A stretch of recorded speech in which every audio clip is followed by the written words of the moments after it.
How much do you remember from 40 years ago? Specifically, 1985.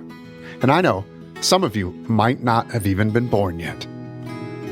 In a moment, we'll explain why we're asking and why it matters to us at the Defense Intelligence Agency. But first, allow us a moment for a flashback to some notable events from that year. Good memories for some, and news to others. It was early 1985 when superstars from the music industry came together to raise millions of dollars for famine relief in Africa. And Back to the Future came out in 1985, too. Wait a minute, Doc. Are you telling me that you built a time machine out of a DeLorean? And it's still a fun watch after all these years. This is what makes time travel possible. The flux capacitor. Traveling through time was historic, but it paled in comparison to the real-life drama that was happening in the Soviet Union. Another Soviet leader who was too old and too sick when he took power to hold on to it has died. And now a 54-year-old has taken over, someone who, theoretically at least, will be around for a generation. Get used to the name, Mikhail Gorbachev. A new era in the Soviet-American relationship was emerging, but the same old espionage tactics still lingered. US investigators say the suspected agents were trained by Russia's Foreign Intelligence Service and were under orders to develop ties in policy-making circles.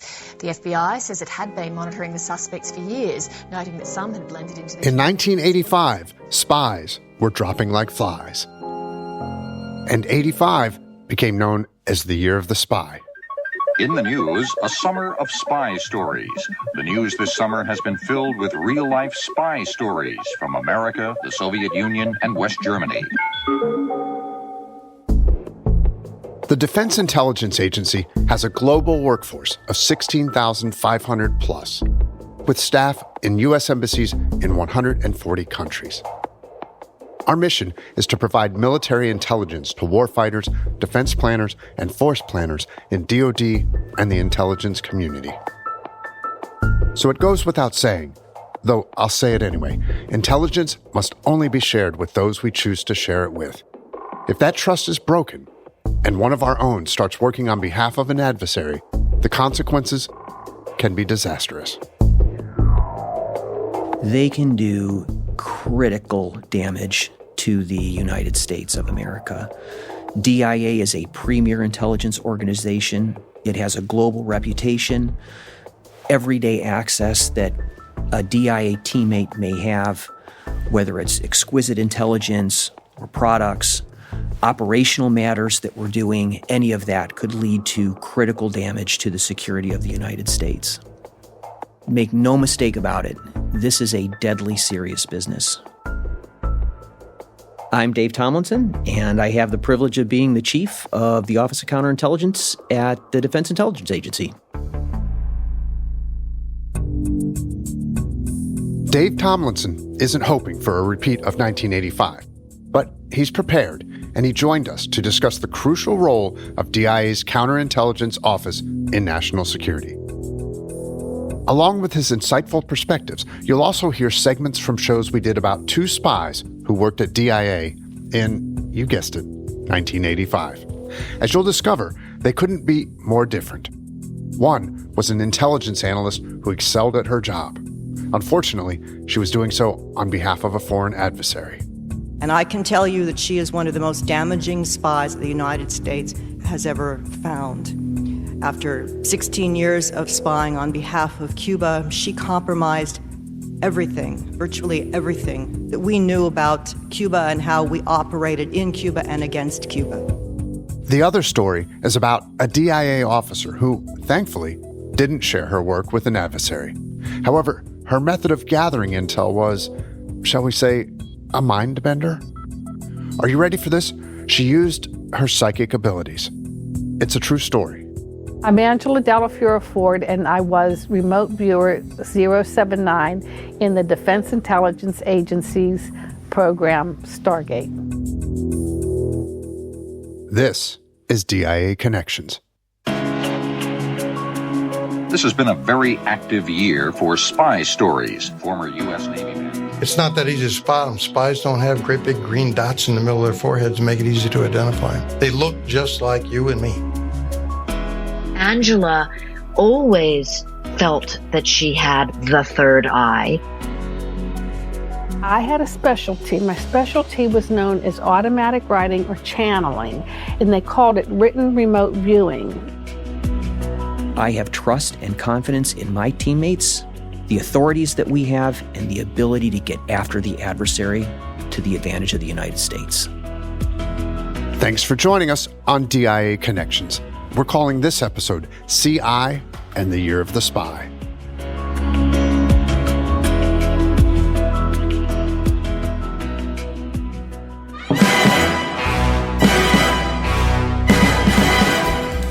For most people, their knowledge of espionage comes from literature and film, and it may just be one of the most popular genres in pop culture history. The name's Bond. James Bond. Can you believe there's been 25 James Bond films?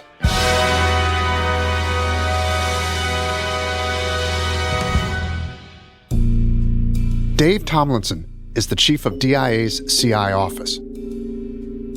CI is the super-secret spy speak for counterintelligence.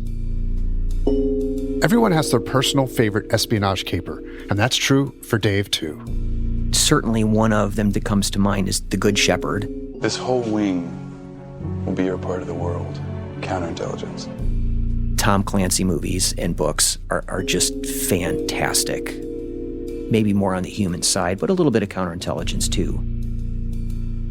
While what we see on the big screen or read in best-selling books can feel realistic, they don't have real-life consequences.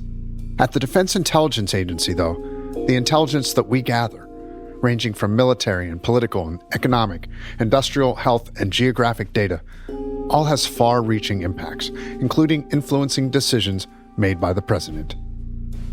Ensuring that this intel remains secure is critical for every DIA mission, and it's the responsibility of every member of the workforce. Now, you didn't think that all we talked about with Dave Tomlinson was spy novels and movies, did you? Of course not.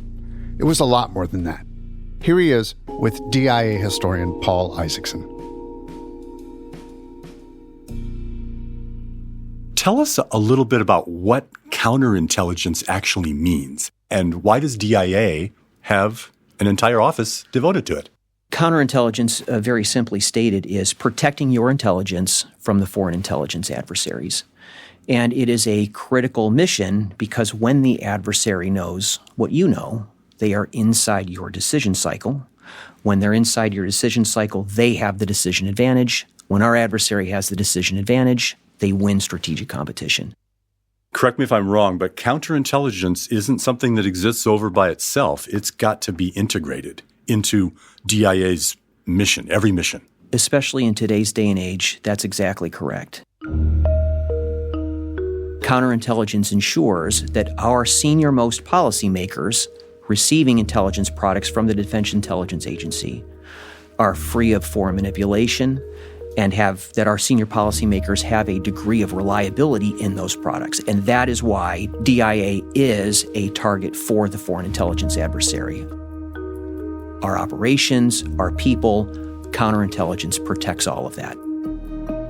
Our adversaries are extremely capable. It is very important to respect the capabilities of our adversaries. They're aggressive, they're sophisticated, they're good at what they do. Let's talk for a minute about artificial intelligence. What challenges do you see coming from AI? When I think about strategic competition, I'm not convinced that it's so much about kinetic power as it is being able to harness information faster than your adversary, make sense of it correctly in a way that's better than your adversary, and be able to action it faster. AI and quantum have the ability to accelerate certain components of that chain. So it potentially is a game changer. Artificial intelligence is rapidly reshaping our lives. At an AI summit in Paris's Grand Palais, tech leaders from around the world exchanged ideas and shared innovations. So protecting information as it relates to U.S. advantage, the intelligence that we have about our own AI, and the capabilities that we have being able to protect that from a counterintelligence perspective from the prying eyes of our sophisticated adversaries becomes that much more critical.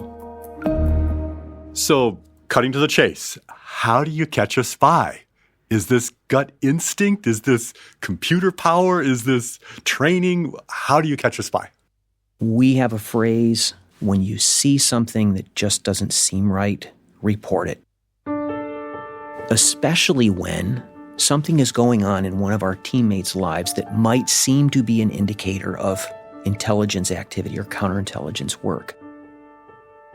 Those sorts of things can include unexplained influence, odd foreign trips, working weird hours, seeking access to classified information that someone would not normally have access to. Our counterintelligence professionals identify that and actually serve that person's interest to exclude them from any suspicion that might otherwise be there. If you're thinking that as a DIA officer about one of your teammates, chances are someone else is too. Especially if it's not happening, let's get to the bottom of that, which is what we do in the Office of Counterintelligence. Reporting suspicious and uncharacteristic behavior about a highly regarded intelligence analyst ultimately led to the arrest of a former DIA employee who had provided classified intelligence to a foreign adversary. Her name was Ana Montes, and for 16 years, beginning in 1985 and lasting until 2001, she was hiding in plain sight. Here's how it unfolded. Montes joined the Defense Intelligence Agency as an entry-level research specialist. She quickly advanced to become a highly decorated intelligence analyst and a subject matter expert on Latin American affairs, particularly on Cuba. Within the intelligence community, she earned the nickname the Queen of Cuba. This is how she did it. Montes never risked taking highly classified secret documents or electronic files out of the building. Instead, she memorized details, and when she got home, she typed them from memory into her laptop. Next, she copied her typed information onto encrypted disks. Then she'd receive coded instructions via a shortwave radio she kept in her bedroom closet about where to hand over the disks to her Cuban contacts, who she would meet at restaurants in Washington, D.C. She went undetected for 11 years until 1996.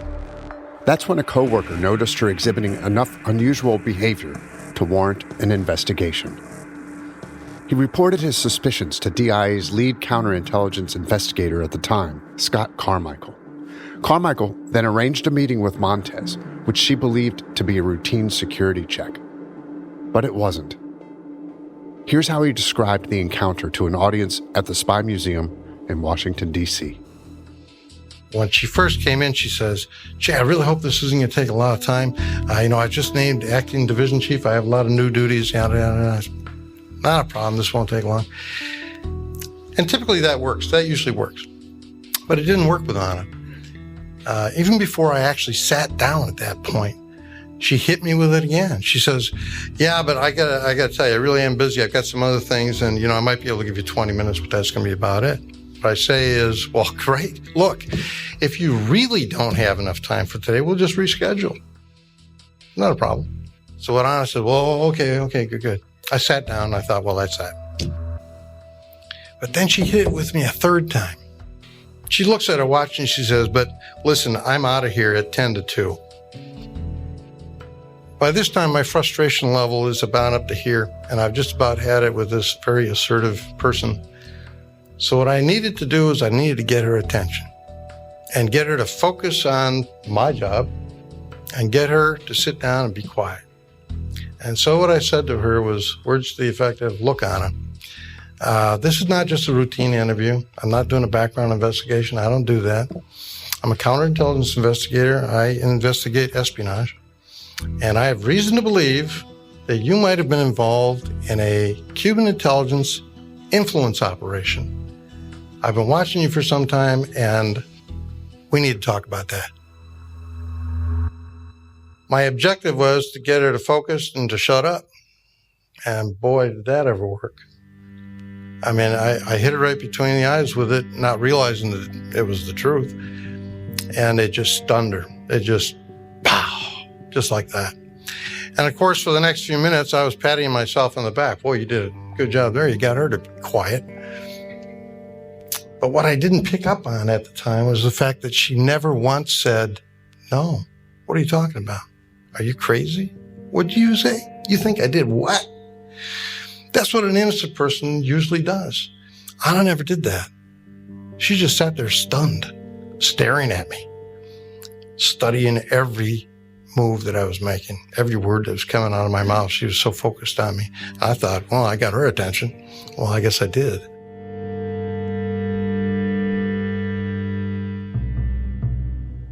Carmichael continued questioning Montez about her erratic behavior. And although he was satisfied with her answers, he still felt that something wasn't quite right. She gave me great answers to my questions, but she left me with a nagging feeling. I mean, truly a nagging feeling. I felt that she was not just withholding something from me, but she was very concerned about it. And during the course of that interview, I developed a gut feeling that there was something wrong here I needed to pay attention to. Legally, there was no place for me to go, though. I couldn't arrest her. I had no evidence. So we just kind of let it go.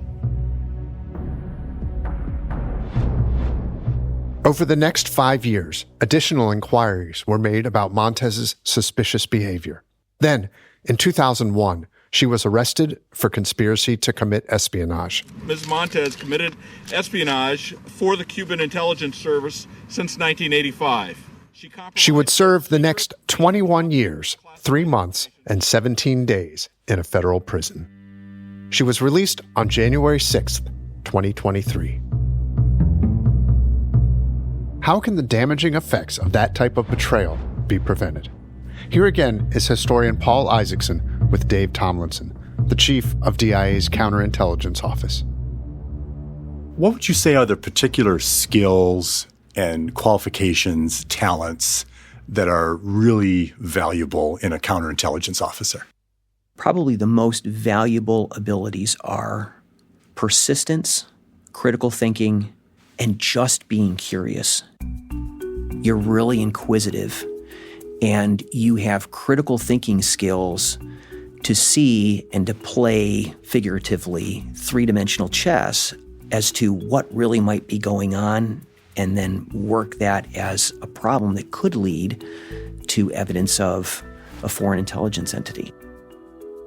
Do you look for anything specific like advanced degrees, high IQs? How do you find good people? Who are you looking for? So people who have degrees in music or in physics or in English or political science or intelligence offerings, they can use those skills and that background to relate to some aspect of DIA's fantastic mission. And from that population, as a counterintelligence professional, we're looking for people who are curious. You've mentioned curious as a trait, a positive trait, several times. What do you mean by a curious person? What does that mean? It's someone who is able to look at data, at fact patterns, and wonder, what do they mean? How do they contribute to the total? What's going on here? What might also be going on here? What other points of data might I need to confirm a hypothesis, to confirm a suspicion? Being enthusiastic about discovering knowledge that could lead to the identification and the neutralization of a foreign intelligence adversary that's working against DIA and our DIA teammates.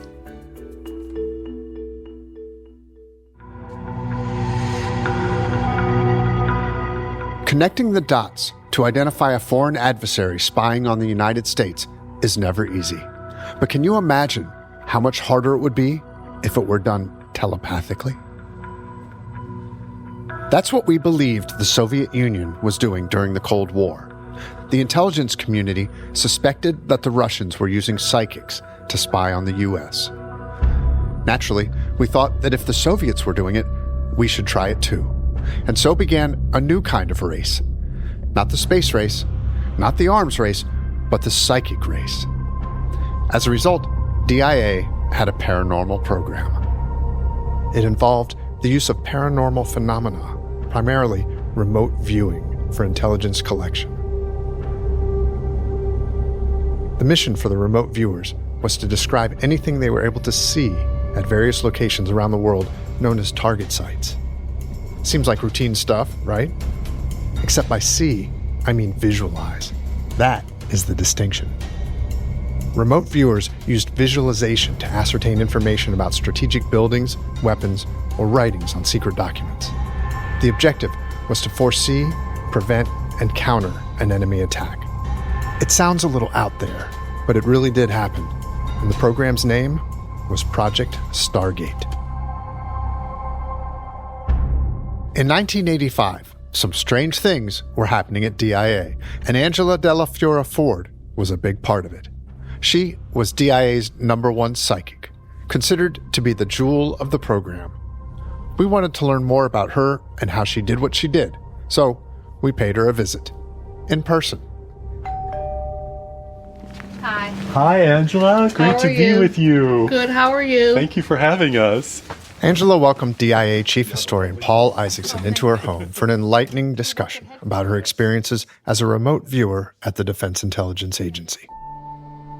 So let's start by asking you, at what point in your life did you realize that you had these, I guess, special abilities? At a very young age. How did you know? Because I was doing things that other people weren't. Can you share with us just an example of something that was happening there? Well, I would have a lot of out-of-body experiences. Now, as I understand it, you came to realize you had a third eye? Well, it's a third eye opening. Tell us what it means to have a third eye. Well, it's one of your chakra centers.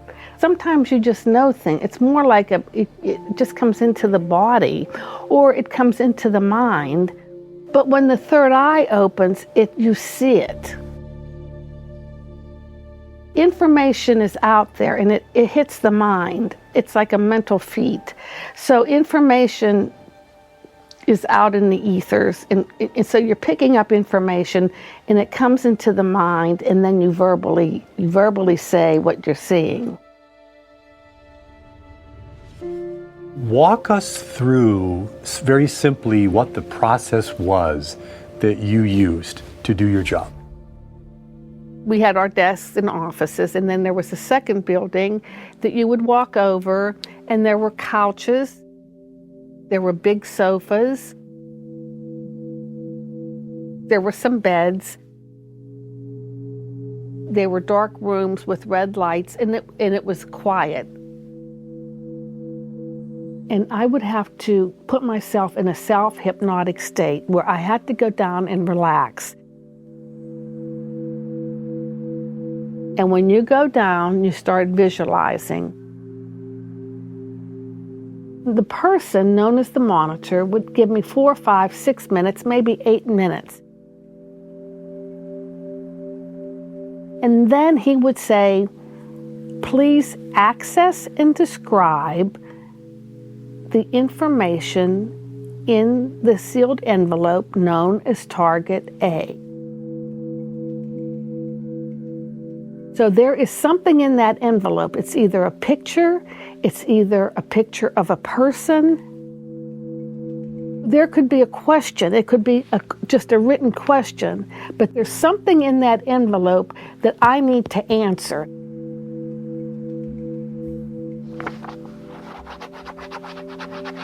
And then I would come out and I would draw pictures and write a report.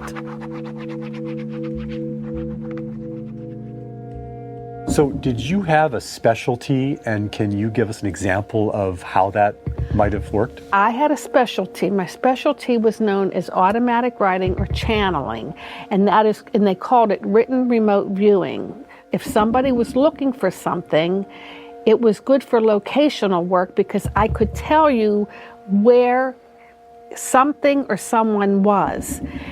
It's better than a description. If you're looking for someone and I say, I see a tree and a mountain, well, that could be anywhere. If you're looking for someone and I can tell you a name, that's going to help you.